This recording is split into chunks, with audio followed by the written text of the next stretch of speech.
אמרו לי שאורות בסניף מג"ב מפציצים, מהפכה הם מרימים, יהיה פשוט מטורף. ואמרו לי ששחר כל כך מתרגשת, את הימים היא סופרת אורות, מרימים פה טרף.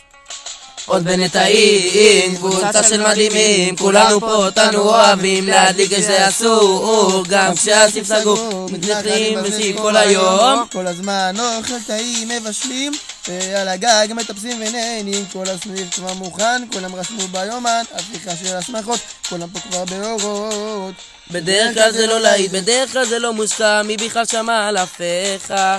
אבל רצות שמועות בעיר ואין אחד שלא מכיר את מהפכת תשפ"א. יש אורות בסניף מג"ב מפציצים, מהפכה הם מרימים, יהיה פשוט מטורף. ואמרו לי ששחר כל כך מתרגשת, את הימים היא סופרת אורות, מרימים